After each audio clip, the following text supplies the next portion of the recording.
ಆತ್ಮೀಯ ವೀಕ್ಷಕರೇ, welcome to ಆರಾಧ್ಯಾಸ್ TV. ನಾನು ನಿಮ್ಮ ಸುನೀಲ್ ಆರಾಧ್ಯ. ಬಂಧುಗಳೇ, ಈ ಹಾಳಾದ ಕಾಲದಲ್ಲಿ ಯಾವುದಕ್ಕೂ ಮರ್ಯಾದೆನೇ ಇಲ್ಲದೆ ಆಗಿ ಹೋಗಿದೆ ಕಣ್ರಿ. ಅಟ್ ಪ್ರೆಸೆಂಟ್ ಮರ್ಯಾದೆ ಇರೋ ಏಕೈಕ ಅಂಶ ಯಾವುದು ಗೊತ್ತಾ? ದುಡ್ಡು ಸ್ವಾಮಿ, ದುಡ್ಡು. ಅದು ಬಿಟ್ರೆ ಇನ್ನು ಉಳಿದದ್ದೆಲ್ಲ ಅಯಾರಾಮ್ ಗಯಾರಾಮ್ ಅಷ್ಟೇ. ಅದರಲ್ಲೂ ಬಡವರ ಅಮಾಯಕರ ಪ್ರಾಣಗಳು ಅಂದರೆ ಕಿಲುಬು ಕಾಸಿಗೂ ಬೆಲೆ ಇಲ್ಲ ಈಗಿನ ವ್ಯವಸ್ಥೆಗೆ.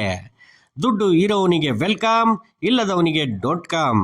ಇದು ನಮ್ಮ ಸರ್ಕಾರಿ ಇಲಾಖೆಗಳ ಅಘೋಷಿತ ಯೂನಿವರ್ಸಲ್ ಅಜೆಂಡಾ ಆಗಿಬಿಟ್ಟಿದೆ. ಮತ್ತು ಈ ಮಾತನ್ನು ತಾವೆಲ್ಲ ಒಪ್ಕೋತೀರಾ ಅಂತ ಕೂಡ ಅನ್ಕೋತೀನಿ. ತಮ್ಮ ಅಸಹಾಯಕತೆಯಿಂದ ಏನೂ ಮಾಡಲಾರದೆ, ಗತಿ ಇಲ್ಲದೆ, ವಿಧಿ ಇಲ್ಲದೆ ಸರ್ಕಾರಿ ಆಸ್ಪತ್ರೆಗೆ ಚಿಕಿತ್ಸೆಗೆ ಅಂತ ಹೋಗೋ ಬಡ ಮತ್ತು ಮಧ್ಯಮ ವರ್ಗದ ಜನರಿಗೆ ಪ್ರತಿನಿತ್ಯ ನಮ್ಮ ಸರ್ಕಾರಿ ಆರೋಗ್ಯ ಕೇಂದ್ರಗಳು ಮತ್ತು ಪ್ರಾಥಮಿಕ ಆರೋಗ್ಯ ಕೇಂದ್ರಗಳಲ್ಲಿ ದರ್ಶನ ಕೊಡೋದು ಮಾತ್ರ ಅಪ್ಪಟ ನರಕ ಕಣ್ರಿ. ಚಿಕಿತ್ಸೆಗೆಂದು ಆಸ್ಪತ್ರೆಗೆ ಹೋಗೋ ಸಾರ್ವಜನಿಕರನ್ನ ಅವರ ಅಪ್ಪನ ಮನೆ ಆಸ್ತಿಯನ್ನ ಬರೆದುಕೊಡಪ್ಪ ಅಂತ ಕೇಳಿದ ಹಾಗೆ ನೋಡುವಂತಹ ಅಲ್ಲಿನ ಸಿಬ್ಬಂದಿ, ಟಿಂಚರ್ ಹಾಕೋದ್ರಿಂದ ಹಿಡಿದು ಸ್ಟ್ರೆಕ್ಚರ್ ಮೇಲೆ ಮಲಗಿಸೋವರೆಗೂ ಹೆಜ್ಜೆ ಹೆಜ್ಜೆಗೂ 50-100 ಅಂತ ಕಾಸು ಪೀಕೋ ಅಲ್ಲಿನ ಚೋಟಾ ಮೋಟಾ ಲಂಚಬಾಕ ಸ್ಟಾಫ್. ಇದೆಲ್ಲ ನಮ್ಮ ಸರ್ಕಾರಿ ಆರೋಗ್ಯ ಕೇಂದ್ರಗಳಲ್ಲಿ ಕಾಣಸಿಗೋ ದಿನನಿತ್ಯದ ದೃಶ್ಯಾವಳಿಗಳು. ಇದೆಲ್ಲ ಸಾಲದು ಅಂತ ಸೂಕ್ತ ಸಮಯಕ್ಕೆ ಚಿಕಿತ್ಸೆ ಸಿಗೋದಂತೂ ತಿರುಪತಿ ತಿಮ್ಮಪ್ಪನ ದರ್ಶನದಷ್ಟೇ ದುಬಾರಿ ಮತ್ತು ದುರ್ಲಭ. ತುರ್ತು ಚಿಕಿತ್ಸೆಗೆ ಅಂತ ಬಂದರೆ ಸರ್ಕಾರಿ ಆರೋಗ್ಯ ಕೇಂದ್ರಗಳಲ್ಲಿ ಮತ್ತು ಆಸ್ಪತ್ರೆಗಳಲ್ಲಿ ಮೊದಲು ಹೇಳಲಾಗುವಂತಹ ಮಾತು ಯಾವುದು ಗೊತ್ತಾ? ಇಲ್ಲಾಗಲ್ಲ, ದಯವಿಟ್ಟು ಸಿಟಿಗೆ ಕರ್ಕೊಂಡು ಹೋಗ್ಬಿಡಿ ಅಂತ.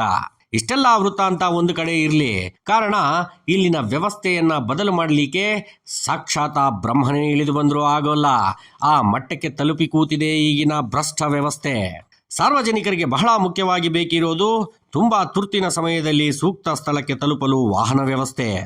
ಅಪಘಾತಗಳಾದಾಗ, ಆಕಸ್ಮಿಕವಾಗಿ ಆರೋಗ್ಯಗಳಲ್ಲಿ ಏರುಪೇರಾದಾಗ ಸಾರ್ವಜನಿಕರು ಆಸ್ಪತ್ರೆಗಳಿಗೆ ತೆರಳೋಕೆ ಅಂತಾನೆ ಸರ್ಕಾರ 108 ಎಂಬ ಆಂಬುಲೆನ್ಸ್ ವಾಹನದ ವ್ಯವಸ್ಥೆ ಮಾಡಿದೆ. ಈ ವಿಚಾರ ನಿಮಗೆಲ್ಲ ತಿಳಿದಿದೆ ಅಂತಾನೆ ಅನ್ಕೋತೀನಿ. ಸರ್ಕಾರ ಏನೋ ಬಡ ಜನರಿಗೆ ಆಂಬುಲೆನ್ಸ್ ವ್ಯವಸ್ಥೆ ಮಾಡಿದೆ, ಆದರೆ ನಿಜಕ್ಕೂ ಜನರಿಗೆ ಆ ವ್ಯವಸ್ಥೆ ತಲುಪ್ತಿದ್ಯಾ ಅನ್ನೋದೇ ದೊಡ್ಡ ಯಕ್ಷ ಪ್ರಶ್ನೆ. ವಾಸ್ತವವಾಗಿ ನೋಡಿದರೆ 108 ಆಂಬುಲೆನ್ಸ್ ಕರೆ ಮಾಡಿದ ತಕ್ಷಣ ಆಪತ್ತಿನಲ್ಲಿರುವವರ ಬಳಿ ಧಾವಿಸಬೇಕು. ಗಂಭೀರ ಆರೋಗ್ಯ ಸಮಸ್ಯೆಯೋ ಅಥವಾ ಅಪಘಾತವೋ ಆಗಿದ್ದರೆ ಈ ಆಂಬುಲೆನ್ಸ್ ವಾಹನ ಘಟನಾ ಸ್ಥಳಕ್ಕೆ ಧಾವಿಸುವುದರ ಮೇಲೆಯೇ ಪ್ರಾಣಗಳ ಅಳಿವು ಉಳಿವು ನಿರ್ಧಾರವಾಗಿರುತ್ತೆ. ಎಷ್ಟೋ ಸಾರಿ ತಮ್ಮ ಜೀವದ ಹಂಗನ್ನ ತೊರೆದು ಇನ್ನೊಬ್ಬರ ಪ್ರಾಣ ಕಾಪಾಡಿದ ಆಂಬುಲೆನ್ಸ್ ಡ್ರೈವರ್ಗಳ ವಿಡಿಯೋಗಳನ್ನು ನೀವೆಲ್ಲ ಅನೇಕ ಬಾರಿ ಸಾಮಾಜಿಕ ಜಾಲತಾಣಗಳಲ್ಲಿ ನೋಡೇ ಇರ್ತಿರಲ್ವಾ. ಇನ್ನು ಅಸಲಿ ಕಹಾನಿಗೆ ಬರೋದಾದರೆ, ನಮ್ಮದೇ ಚಿಕ್ಕಬಳ್ಳಾಪುರ ಜಿಲ್ಲೆಯ ಗುಡಿಬಂಡೆ ತಾಲೂಕಿನಲ್ಲಿ ಇದೀಗ 108 ಆಂಬುಲೆನ್ಸ್ ವಾಹನಕ್ಕೆ ಸಂಬಂಧಿಸಿದಂತೆ ಗಂಭೀರ ಸಮಸ್ಯೆ ಒಂದು ತಲೆ ಎತ್ತಿ ನಿಂತಿದೆ. ಕಳೆದ 3 ವಾರದಿಂದ ಗುಡಿಬಂಡೆ ಪಟ್ಟಣದ ಸರ್ಕಾರಿ ಆರೋಗ್ಯ ಕೇಂದ್ರಗಳಲ್ಲಿ ಸರ್ಕಾರಿ 108 ಆಂಬುಲೆನ್ಸ್ ವಾಹನ ಸೇವೆ ಲಭ್ಯವಿಲ್ಲ. ಅಸಲಿಗೆ ಆರೋಗ್ಯ ಕೇಂದ್ರದ ಬಳಿ ಆಂಬುಲೆನ್ಸ್ ವಾಹನವೇ ಇಲ್ಲ.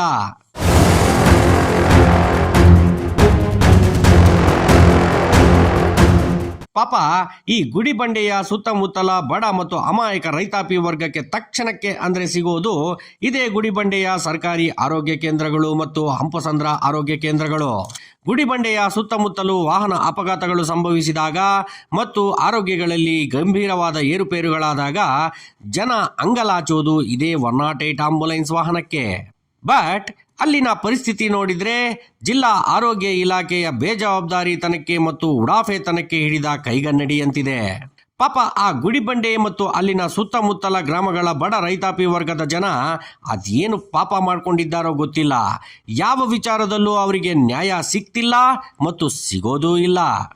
ಈ ಕಡೆ ಚಿಕ್ಕಬಳ್ಳಾಪುರ, ಆ ಕಡೆ ಭಾಗ್ಯನಗರ, ಪಕ್ಕ ಗೌರಿಬಿದನೂರು, ಹೀಗೆ ಎಲ್ಲ ನಗರಗಳಿಗೂ ಮಧ್ಯಭಾಗದಲ್ಲಿರೋ ಗುಡಿಬಂಡೆ ಎಂಬ ಈ ಪಟ್ಟಣ ಎಲ್ಲರ ಜಾಣ ಮತ್ತು ದಿವ್ಯ ನಿರ್ಲಕ್ಷ್ಯಕ್ಕೆ ಒಳಗಾಗಿ ನತದೃಷ್ಟವಾಗಿದೆ ಕಣ್ರಿ.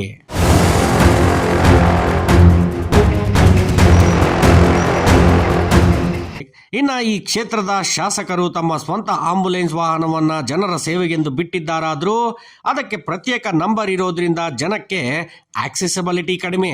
ಜನಕ್ಕೆ ಗೊತ್ತಿರೋದು ಕೇವಲ 108 ಎಂಬ ನಂಬರ್. ಸೊ ಅದೇ ವಾಹನ ಬಹಳ ಮುಖ್ಯವಾಗಿ ಬೇಕಿರೋದು. ನಮ್ಮ ಗುಡಿಬಂಡೆ ವರದಿಗಾರರಾದ ಶ್ರೀ ಮೊಹಮ್ಮದ್ ನಾಸೀರ್ ರವರು ಈ ಕಥೆಯನ್ನೆಲ್ಲ ಅಲ್ಲಿನ THO ರವರಿಗೆ ಕನ್ವೆ ಮಾಡಿದಾಗ ಅಲ್ಲಿನ THO ರವರು ಆಂಬುಲೆನ್ಸ್ ವಾಹನ ಕೆಟ್ಟಿದೆ ಮತ್ತು ವಾಹನದ ನಿರ್ವಹಣೆ ಟೆಂಡರ್ ಮುಗಿದಿರುವ ಕಾರಣ ಬೇರೆ ಕಂಪನಿಯವರು ಹಸ್ತಾಂತರಿಸಿಕೊಳ್ಳುವವರೆಗೂ ಇನ್ನೂ ಹೀಗೆ ಇರುತ್ತದೆ ಎಂದು ತಮ್ಮ ಅಸಹಾಯಕತೆಯನ್ನು ಹೊರಹಾಕಿದ್ದಾರೆ. ಜಿಲ್ಲೆಯ ಮಾನ್ಯ DHO ರವರೇ, ದಯವಿಟ್ಟು ಈ ವಿಚಾರವನ್ನ ಸ್ವಲ್ಪ ಗಂಭೀರವಾಗಿ ತೆಗೆದುಕೊಳ್ಳಿ ಸ್ವಾಮಿ. ಯಾಕೆ ಅಂದರೆ ಅಲ್ಲಿನ ಜನಕ್ಕೆ ಯಾವುದೇ ಬೇರೆಯ ಪರ್ಯಾಯ ಮಾರ್ಗಗಳಿಲ್ಲ. ಎಲ್ಲರೂ ನೆಚ್ಚಿಕೊಂಡಿರೋದು ತಮ್ಮ ಸರ್ಕಾರಿ ಸೇವೆಗಳನ್ನೇ. ದಯವಿಟ್ಟು ಗುಡಿಬಂಡೆ ಮತ್ತು ಹಂಪಸಂದ್ರದ ಆರೋಗ್ಯ ಕೇಂದ್ರಗಳಿಗೆ 108 ಆಂಬುಲೆನ್ಸ್ ವಾಹನವನ್ನು ಒದಗಿಸಿ ಪುಣ್ಯ ಕಟ್ಕೊಳ್ಳಿ ಸ್ವಾಮಿ. ಇಲ್ಲ, ಯಾವನ್ ಸತ್ರೆ ನಮಗೇನು, ಯಾರ ಪ್ರಾಣಗಳು ಹೋದರೆ ನಮಗೇನು, ನಾವು ಮಾತ್ರ ತಲೆ ಕೆಡಿಸ್ಕೊಳ್ಳೋಲ್ಲ ಅಂದರೆ ಏನೂ ಮಾಡೋಕ್ಕಾಗಲ್ಲ. ಬಡವನ ಕೋಪ ದವಡೆಗೆ ಮೂಲ ಅಂತ ಸುಮ್ಮನಿರ್ತೀವಿ. ಆದರೆ ಒಂದು ಮಾತ್ರ ಹೇಳಬಲ್ಲೆ ಸ್ವಾಮಿ, ತಾವು ಮತ್ತು ತಮ್ಮ ಇಲಾಖೆಯ ಅಧಿಕಾರಿಗಳು ಇವತ್ತು ಬಡವನನ್ನು ಸತಾಯಿಸಿ ICUಗಳಿಗೆ ಹೋಗುವುದನ್ನು ತಡ ಮಾಡಿದರೆ ನಾಳೆ ಭಗವಂತ ನಿಮ್ಮನ್ನು ಅದೇ ICUಗಳಲ್ಲಿ ICU ಅಂದರೆ ನಾನು ನಿಮ್ಮನ್ನು ನೋಡ್ಕೋತೀನಿ ಅಂತ ಅನ್ನೋ ಹಾಗೆ ಮಾಡಿಕೋಬೇಡಿ. ಮಾನ್ಯ DHO ರವರಿಗೆ ಆರಾಧ್ಯಾಸ್ ಟಿವಿಯ ಕಡೆಯಿಂದ ಆಗ್ರಹಪೂರ್ವಕ ಮನವಿ.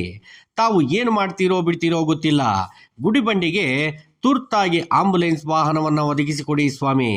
ವರದಿ ಮೊಹಮ್ಮದ್ ನಾಸೀರ್, ಗುಡಿಬಂಡೆ. ವಂದನೆಗಳೊಂದಿಗೆ ಸುನೀಲಾರಾಧ್ಯ.